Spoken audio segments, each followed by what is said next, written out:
tayo ngayon sa North Carolina, no? So karating lang namin mga 30 minutes ago. Ito yung side namin na destination namin. Pag-deliver namin ng aming load galing Solson Mario. Ayan. Ito yung job site nila. Ayan. So ano na mga ano yun, no? Mga kahoy, mga lumber. So ayan, na-unload na kami. Na-unload na kami dito sa North Carolina. And then pagtapos nito, meron na kami ulit na next trip. Next biyahe namin ay pipick up kami dito somewhere na North Carolina din. Then papunta naman siya ng Manitoba. So maganda-gandang biyahe na naman yon. Nasa ano na naman siya. Sa truck namin na nasa 2,000 na higit. Sa mga around na yun. 16 miles. So kulang 3,000 yun. Okay, mga 2.5 or 2.6 kilometers. North Carolina to Manitoba. Ayan. So ina-unload na tayo, no? Ayan, makikita nyo. Ang haba nung maaway karga namin, pero late lang ng forklift na nag-unload.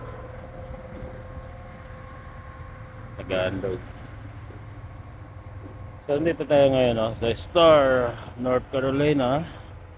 Ayan, Star tayo.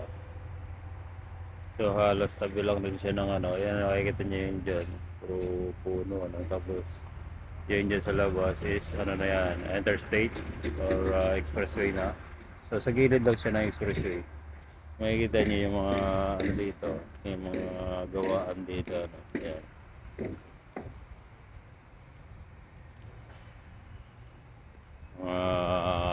Kahoy siya. Tapos dito na nila inaano. Iba, ayan, makikita nyo doon may mga ano na siya, symbol. Ayan, mga nandun. So yan yung pinaka ano niya, yung building na yan. Pinaka production niya, factory. Yan yung loob na yan. So ayan, may andyan yung mga machine sa loob. May labor lang kami. So magandang ano ngayon dito. Malamig dito, malamig guys. Pero maganda yung ano dito. Ayan. Mahangin siya. Mahangin, pero ano siya, maaraw siya. Ayan. Maaraw pero may ano siya, malamig. Ayan, maaraw siya pero malamig siya. Makikita nyo.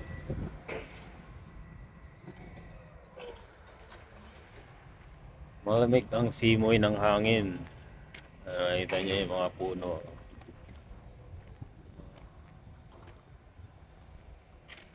Pero yung ano dito, walang snow. Hindi katulad yung mga nadaanan natin. Sa may Michigan, sa Marina, Ontario, may mga snow. Yung mga nadaanan natin. Pero dito sa may sa may North Carolina, medyo ano kasi to, medyo malayo. Kaya hindi ano yung snow dito gaano. Pero malamig dito, malamig, mahangin. Yan, may kita. Yan. So, after natin ito ma-unload, punta tayo sa ating pick up station. At magpipick up tayo ng load ng skid steers papunta naman ng Manitoba. So ayan lang guys, update ko kayo mamaya at samahan nyo kami sa aming biyahe. Ayan.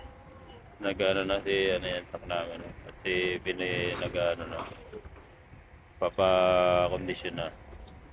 Papogi na. So, see you guys mamaya. I-update ko kayo sa ating biyahe. Ngayon sa Sanford, North Carolina, ito yung ano natin, no? Load natin. Ayan, load natin yung mga bobcat or slip steer. Tatawag dito, ayan. So, dyan ang papunta muna ito ba? Ayan, makikita nyo, dami. Dito ang pick up ng mga ganyan na load namin. Tapos tatawid namin ng Canada yan. Ang dami guys. So, ayan, nakahilera. So yun, kinargahan na kami at mag-ano lang kami, magsisecure. So ang gamit pagka ganito mga load chain saka mga ratchet, no? Ayan. So mag-ano muna kami, secure ng aming load.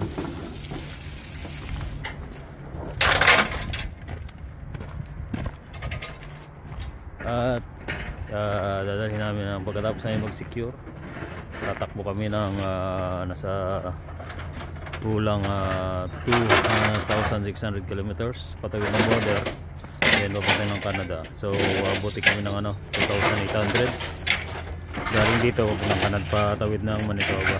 Ayan guys, so isi-secure lang namin siya guys at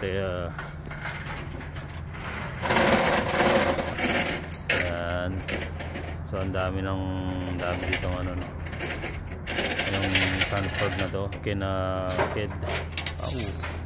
Ken Transport, parang ganun, construct ayan. So 4 na peraso siya, sisecure namin ng chain at yun lang muna guys, secure muna namin. So ayan guys, tapos na tayo mag-secure, no? Ayan, ano na natin ang chain. Ayan, chain, tapos mayroong binder, binder yan. So ang chain ito isa, dalawa, apat, bali 8, tapos 8 ring binder kasi 4 yung karga natin. Ayan, so naka-secure na siya. Tapos mayroon na ring tali para hindi yung yung binder niya, no? Ayan, 4 na yan,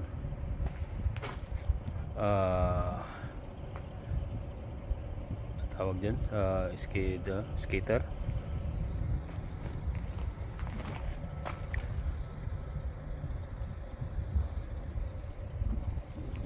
Yan, so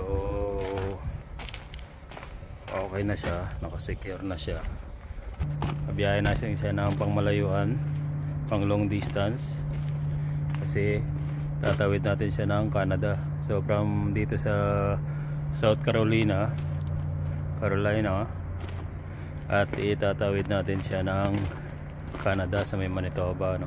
So dadali namin siya sa may yarda. Ayan, so katapos lang namin mag-secure, mag-chain. Di ba binder o ratchet din to? Ratchet yung isa. Ito binder. Pero halos lang naman sila kasi yung hindi isang tao lang ratchet yun. Ay, ratchet. Maganda yung ratchet kahit isang tao lang mag-ano yan. Hindi kasi lang yun, na-adjust lang kasi mamumure sa kanya eh. Maganda kasi yung binder, ilalagay mo. Ang problema lang kasi doon pag nag-i-stack up. Yung pagka winter, pagka sa snow. Yung binder. Assorted naman kasi ang karga natin, kaya yung binder natin na ginamit natin sa wala yun Alin? Binder, ratchet? Ay, ratchet yun. Hindi, iniwan natin sa nag-iiwan naman tayo ng mga ratchet sa mga load natin pagka drinap. Yung sa full bank. Lahat naman yun eh. Andun, napunta yung kaya guys, pamain nyo lang guys, no? Pamain. Ayan. Kung gusto niyo kung kursunada nyo isa sa mga to, ayan. Ano yan? Skater ba? Ano bang tawag? Ano yan? Ano ba yung load natin na yan? Ano yung commodity niyan? Parang bobcat style yan eh. Pero hindi sa bobcat, iba yung tawag. Skid steers. skid steer siya. Kasi ang ano niya hindi, pero halos bobcat lang rin siya, magka ano lang rin. Ano muna kami, no? So salamat sa pag-support ng aming channel, The Nelson Vlog, with together with Pinoy Bisdak Trucker. At so yun lang, no? At dito ko natatapusin ang aking vlog for today. South Carolina to Manitoba, Canada ang ating biyahe ngayon. So yun guys, at update ko kayo sa aking susunod na video. So salamat guys.